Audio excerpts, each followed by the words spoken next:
भगवान श्री कृष्ण कहते हैं कि व्यक्ति को सदैव कर्म बिना किसी डर के करना चाहिए। जहां व्यक्ति को अमीर बनने के लिए एक एक क्षण संग्रहित करना पड़ता है, तो वहीं अमर होने के लिए उसे कण कण बांटना होता है। मनुष्य जीवन में खुशी का सबसे बड़ा रहस्य इच्छाओं का त्याग करना है। अशांत मन को नियंत्रित करना कठिन होता है, लेकिन उसे प्रयास करके शांत किया जा सकता है। जो व्यक्ति संदेह या शक करता है, वह तीनों लोकों में खुश नहीं रह सकता है। यदि किसी व्यक्ति के मन रूपी पात्र में किसी के प्रति विश्वास नहीं है, तो वहां प्रेम भी नहीं ठहर सकता है। मनुष्य को अपने आवश्यक कार्य सदैव करते रहना चाहिए, क्योंकि वास्तविकता में कार्य करना निष्क्रियता से कहीं अधिक श्रेष्ठ होता है। जो व्यक्ति बुद्धिमान है और समाज के लिए कार्य करना चाहता है, उसे बिना आसक्ति के कार्य को निष्पादित करना चाहिए। जो व्यक्ति अपने कर्मों में आनंद की अनुभूति प्राप्त कर लेता है, वह जीवन में पूर्णता की प्राप्ति कर लेता है। मनुष्य के अपने लोगों की परख कठिन परिस्थितियों में की जाती है। उसी दौरान उसे ज्ञात होता है कि कौन उसका अपना है और कौन पराया। इस दुनिया में कोई भी व्यक्ति हमारा शत्रु और मित्र नहीं बनकर आता है, बल्कि हमारा व्यवहार ही यह निर्धारित करता है कि वह हमारा शत्रु होगा या मित्र।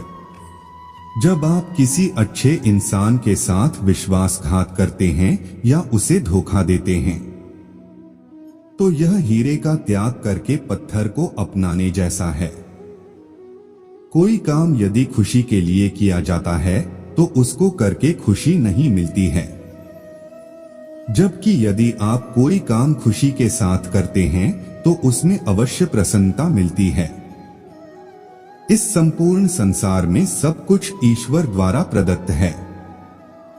ऐसे में यदि आप किसी जीव को चोट पहुंचाते हैं, तो आप मुझे कभी खुश नहीं कर सकते हो। अगर बुरे लोग समझाने मात्र से सुधर जाते, तो कदाचित महाभारत का युद्ध नहीं होता।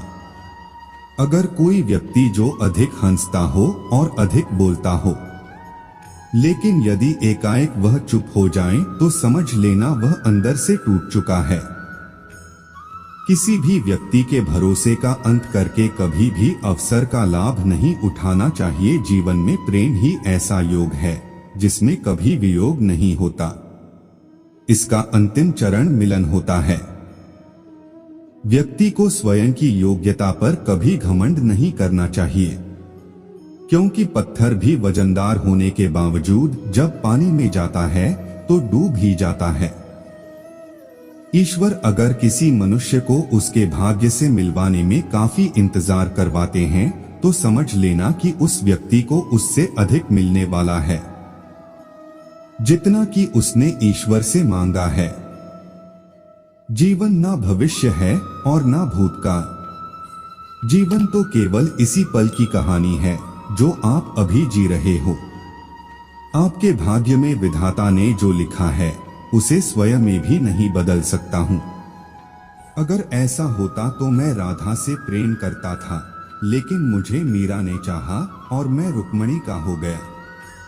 जब कोई व्यक्ति क्रोध में होता है, तो उसके मन में भ्रम बस जाता ही और बुद्धि का क्षय हो जाता है। अपने हिस्से की मेहनत किए बिना फल की प्राप्ति करने वाले लोग चोर कहलाते हैं। जो मनुष्य आपकी भावनाओं की कदर नहीं करता है, उसके साथ रहने से बेहतर है कि आप अकेले ही चलें। जो मनुष्य जरूरत से ज्यादा सीधा होता है, उसका विनाश सबसे पहले होता है, क्योंकि जंगल में सीधे पेड़ पहले काटे जाते हैं। मनुष्य योनि में जन्मे लोगों को जीवन की इस महाभारत में स्वयं ही श्री कृष्ण जैसा सारथी और अर्जुन जैसा महारथी बनना पड़ता है। जिन लोगों की किस्मत अच्छी होती है, वह बुरा होने पर ईश्वर को दोष देते हैं, और जिनकी किस्मत सदैव ही खराब रहती है, वह थोड़ा सा भी अच्छा हो जाने पर ईश्वर को धन्यवाद देते हैं। किसी को मुंह से बोलकर क्षमा कर देना आसान है, लेकिन उस दिन से माफ करना आसान नहीं होता है। व्यक्ति का दूसरे व्यक्ति से संबंध तभी जुड़ता है जब उनका पिछले जन्म में कोई रिश्ता रहा होता है। वरन दुनिया की इस भीड़ में कौन किसको जानता है। भगवान अच्छे लोगों की परीक्षा लेते हैं और उनका साथ भी देते हैं, लेकिन बुरे लोगों को संपत्ति देते हैं लेकिन उनका साथ नहीं देते हैं।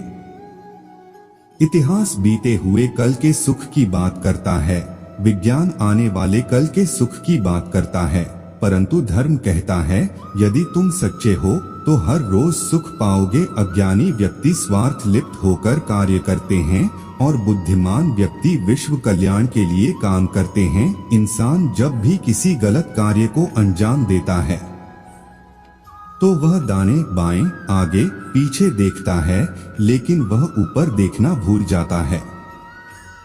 इस संसार में जन्मा प्रत्येक व्यक्ति आवश्यक है। हर किसी के अंदर अपनी ताकत और क्षमता होती है। हमें किसी का अनादर नहीं करना चाहिए। जिस प्रकार से मैंने कई जन्म लिए हैं, उसी प्रकार से तुमने भी कई जन्म लिए हैं। ना ही यह मेरा आखिरी जन्म है और ना ही यह तुम्हारा। यदि आप अपने लक्ष्य में सफल नहीं हो पा रहे हो तो अपनी रणनीति बदलो, लक्ष्य नहीं। अनियंत्रित मन व्यक्ति के जीवन में एक शत्रु की भांति होता है। कोई भी व्यक्ति अपने विश्वास के आधार पर ही निर्मित होता है। वह जैसा सोचता है ठीक वैसा ही बन जाता है। कर्मों का फल व्यक्ति को उसी प्रकार से ढूंढ लेता है जैसे एक बछड़ा अपनी मां को गायों के झुंड में पहचान लेता है। व्यक्ति को अपने मन से अपना पराया, तेरा मेरा आदि बातों को निकाल देना चाहिए, क्योंकि यह सब तुम्हारा है और तुम सबके हो। आनंद की अनुभूति शरीर के भीतर होती है, बाहरी दुनिया से इसका कोई वास्ता नहीं होता है।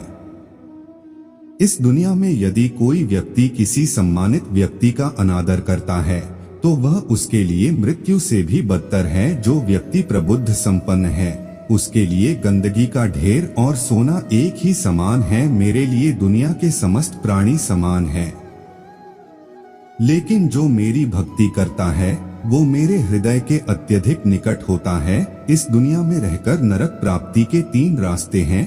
पहला वासना, दूसरा क्रोध और तीसरा लालच। ईश्वर वही नजर आता है जहां आस्था और प्रेम एक साथ होता है। दुखों की अधिकता का मूल कारण जीवन में आशाओं का होना होता है, इसलिए इनका त्याग करें। अपनों के आगे कभी झुकना नहीं चाहिए, क्योंकि जो अपने होते हैं वह आपको कभी झुकने नहीं देते हैं। अगर आप स्वयं पर भरोसा रखते हैं तो वह आपकी ताकत बनता है।